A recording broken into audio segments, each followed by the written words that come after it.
just one man for the job. Bond. James Bond. How much do you know about Elliot Carver, 007? Worldwide media baron. Owns newspapers, radio, satellite TV. There's no news like bad news. I understand you want From the new China news agency. Looking for a news story?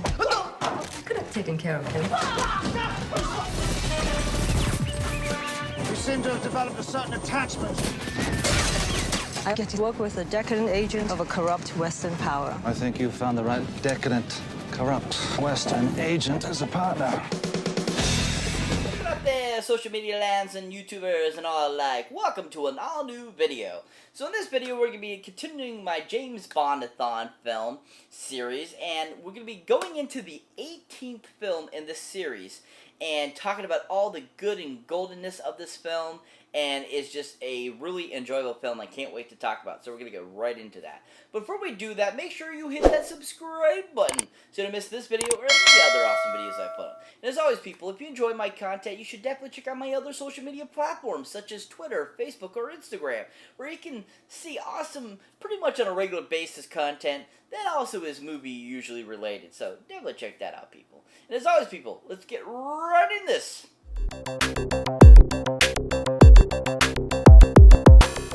So welcome one and all to an all-new video. So like I was saying before, we're going to be doing my next James Bond-a-thon review, which happens to be the 18th film overall in the James Bond series, and is a great film that is just really well done, really fun, and I thought one of my favorite of the series so far. Now, this film happens to be known as the film called Tomorrow Never Dies. Yeah, Tomorrow Never Dies. Oh yeah, Tomorrow Never Dies. This movie was really awesome. From the fighting to the storyline to everything about it, all the actors and actresses involved, it just was a really well-rounded James Bond film, and I thought was a really great accompaniment to GoldenEye. Now, this film, it has a first-time director this time. He only directed one film of the James Bond series, and he happened to be directing the second outing for, of course, the James Bond of this series. And that, of course, happens to be the director known as Roger Spottiswoode. Oh, yeah, Roger Spottiswoode. Yeah. So Roger Spottiswoode, he's directed actually a whole bunch of films over the years. I've seen a few of his films, and I just think he's a really rounded director. I think he does a really good job. think he does just an amazing job and has a really good, keen eye for, action type of films, too, as well. And, with this film, there was no exception to it because I thought that he did a really good job of just bringing a really well-rounded film altogether. Now, one film that I really enjoyed of his is one of my favorite films of his that he directed was a 1986 film starring the late, great Robin Williams and also the amazing Kurt Russell called The Best of Times. Yeah, The Best of Times.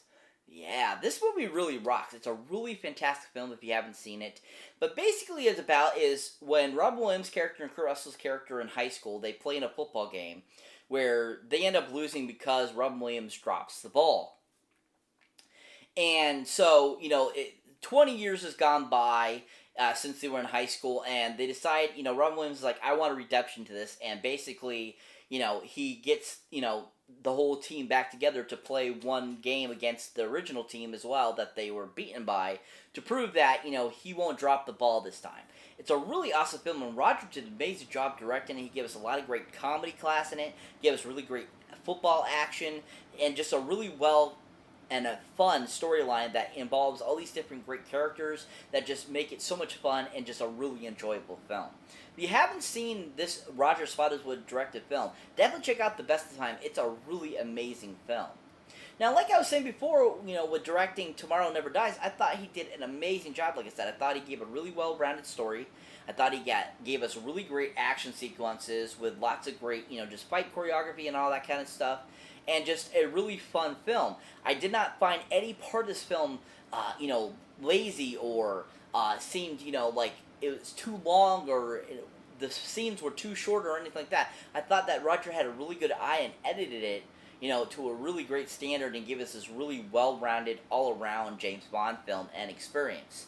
And just everyone that was involved in the film just really worked really well too, and he just put a dynamic crew together that gave us this amazing film. If you haven't seen Tomorrow Never Dies for Roger Spottiswood's directing, definitely check it out. It's worth the watch. So this movie has a really great cast, or a great ensemble cast of great actors and actresses that just really made it a really fun film. Now, to start us off in this awesome casting choices is, of course, James Bond himself, Mr. Pierce Brosnan. Oh yeah, Pierce Brosnan, woo, Pierce Brosnan. Ah. Love Pierce Brosnan. I love him in everything I've seen, from Mrs. Doubtfire to Shattered Glass to The Ghost Rider. I mean, he is just a really awesome actor. I always enjoy him in anything he does, and I just think he's a really fantastic, amazing person as well, and just a really awesome actor. Can't wait to see him as Dr. Fate in Black Adam. That's going to be really awesome. But, once again, Pierce Brosnan brings back his James Bond character. This is his second outing as James Bond, and he delivers again and gives us a really outstanding performance. Now, another great film I really enjoyed him in, I thought that he was really fantastic in, was a great, disaster adventure film that came out in 1997, starring Linda Hamilton as well, called Dante's Peak. Oh yeah, Dante's Peak. Woohoo! Dante's Peak is such an awesome disaster movie. It's along the lines of like Earthquake, Volcano, Poseidon Adventure, Poseidon. It's along the lines of that, and it's just a really fun, volcano eruption type of film. And Linda Hamilton plays like the main other actress in the film, and the love interest of Pierce Brosnan, and they just worked really well together in the film. And I just really enjoyed Pierce in this. I thought he did a great job. I loved his character development. I loved the type of character he was. I liked the action sequences he was involved in, and I just really enjoyed like his all-over performance in this film. And I just think the movie as itself was just a really fun film as well. If you haven't seen Pierce Brosnan in anything lately, definitely check him out in Dante's Peak. He's really superb in the film. Now, once again, like I said, him bringing back, being James Bond again, like I said, overall he was amazing again. I love the additions he brought to the character, his evolution of the character. I enjoyed that he was definitely different than he was in GoldenEye. You could see that he's more experienced, he's more, seen more, and he's done more, and he's learned from experiences from GoldenEye, and brought that to the fold in this. And just his action sequences in the film were really badass too as well, along with the main James Bond girl in it. They did a lot of action sequences together that was really well done. His fight choreography was really well done as well, and just overall it just was a really well done experience. If you haven't seen Pierce Brosnan in anything, definitely check him out in Tomorrow Never Dies. He was so superb and awesome in it, and just a really amazing, exciting outing as the amazing James Bond. So that brings me to the next actor I'd like to talk about that was in this film, and that is none other than the main villain himself in this film, Mr. Jonathan Pryce! Oh yeah, Jonathan Pryce! Woo, Jonathan Pryce! Now you might recognize Jonathan Pryce from Something Wicked This Way Comes from the 80s. You might recognize him from a slew of films over the years. He's a very prolific actor. He's done a lot of, cameos. He's done a lot of bit parts. He's done a lot of big parts. He's just a really well done and amazing actor that I've always enjoyed anything I've ever seen him in. Now, something I really enjoyed him in that he did was the great series that Disney brought us, that Johnny Depp played the main lead of Mr. Jack Sparrow. And that, of course, is the Pirates of the Caribbean franchise. Yeah! The first three, Pirates of the Caribbean, yeah. Now, Jonathan Pryce plays Elizabeth Swann's father in the first three films. And he just was so awesome as a character. I loved this character. I liked how soft-spoken and how sweet and kind he was. And I just really enjoyed him compared to recognizing him as the evil bad guy in Something Wicked This Way Comes. Because that's one of the things that really sticks in my head all the time, is that he's that character. He's that guy from Something Wicked This Way Comes. And so, like, seeing him play that type of character and that father figure character was just such a refreshing and awesome new choice, and just was really enjoyable. And I just enjoyed the apathy and everything that he brought to the character, and I just really enjoyed how soft-spoken and like how kind he was. And I just thought it was a really fun role, and I loved his aspects and the comedy elements he brought to it too. It's a really overall great performances in all three of those films. If you haven't seen the Pirates of the Caribbean films for Jonathan Pryce's performance, definitely check him out. He is really awesome in those films. Now, like I said, him playing the main villain in this film was really awesome. I really enjoyed him. Thought he brought a great sophistication to the character. I thought he was very different than previous Bond villains I've seen.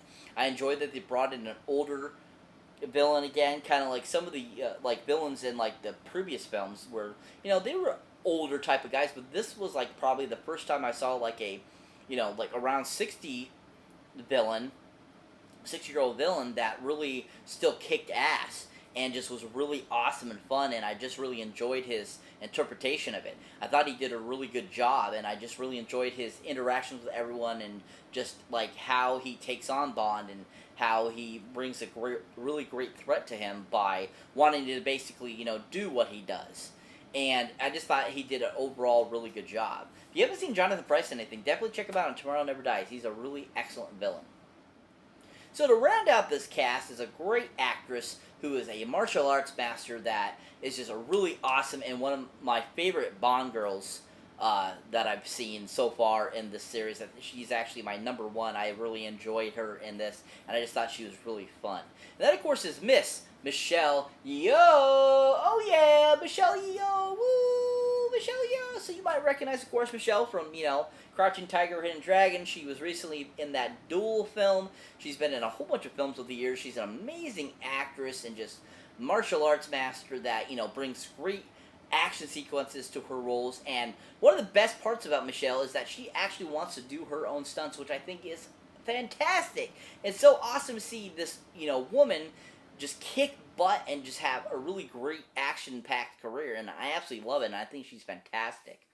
Now, another film that I really enjoyed her in and thought she was really great in is a film that just came out actually this year. It is the newest Marvel film that has been released, and she just really kicked butt in this film, and I really enjoyed her character, and I thought she was a really well-rounded character in it. And that, of course, is the film called Shang Chi.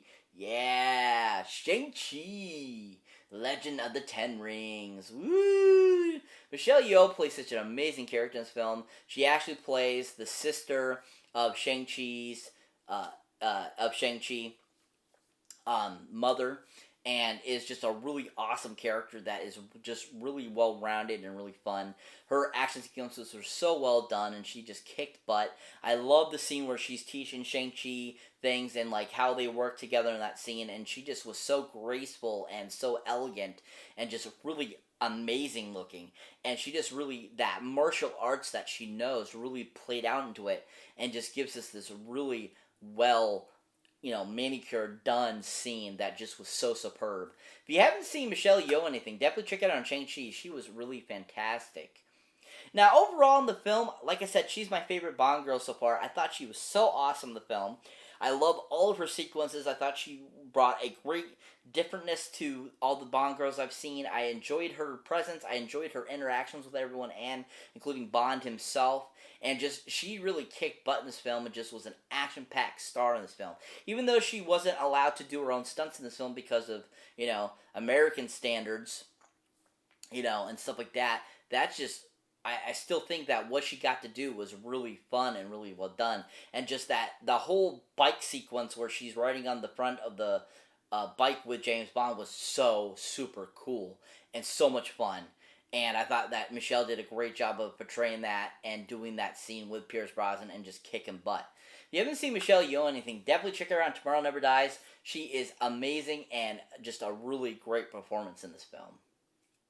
Just an honorable mention of another actress that was in the film was, of course, Terry Hatcher. She was actually in this film. She actually had a really short role, unfortunately, where, you know, unfortunately her character passes away, gets killed really early on in the film. But I still think that, you know, just to give her some recognition, I thought she did a pretty decent job. I didn't think she was anything great, but I thought that what she did with the part, I thought was pretty fun, and I thought it was an interesting storyline that they incorporated into the film that, you know, plays out with kind of like Bond's feelings and kind of Bond's evolution as a character. That just was really interesting. So, just an honorable mention of Terry Hatcher there. She was also in this film too as well. So what is Tomorrow Never Dies about? Basically, this time around, Bond's got to save the world from this terrorist wanting to use social media to basically take over the entire world. And that's pretty much the premise of the film, him trying to stop Jonathan Pryce's character from trying to take over the world with social media, basically. And this is actually, I think, one of the first films that really used social media as like a evil thing, especially because that was around the time social media was really becoming popular, in the, late 90s. And I thought it was interesting that they decided to go with that aspect in it, which just made the film even more interesting and fun. Tomorrow Never Dies was just really well done, really amazing, very well directed, great acting all around by everyone involved, and just a really solid James Bond film. I was really impressed with this film. I thought they did a good job of, going from GoldenEye to this one, which I think both are very, similar in ballpark. I think Tomorrow Never Dies I like a little more than I do GoldenEye, but I think it's a really well-rounded James Bond film and a great addition to this franchise. If you haven't seen it, definitely go check it out now. Definitely, it's free right now on Tubi. You can rent it, you can buy it. It's just a really fantastic film and amazing. Eventually something I want to add to my collection, and it's just really a fun film. Superb film, 10 giant golden movie boxes up on this one. So that's it for this movie review, guys. As always, thank you for watching, thank you for liking, also thank you for subscribing. And if this is your first time here, or you have been here before, don't forget to hit that subscription button. Or definitely check out any of my older or newer videos you might not have seen mine yet. And as always, people, if you enjoy my content and want to show some support, definitely check out my links down below, either for the horror pack, where you can get great horror films to your door for a great low price, either in DVD or Blu-ray format. Even some 4Ks come along too as well. And also, if you want to show support, definitely check out my Patreon page, people, where you can see bloopers, outtakes, and all that kind of cool stuff. So definitely check that out too. And as always, people, catch you in the next one.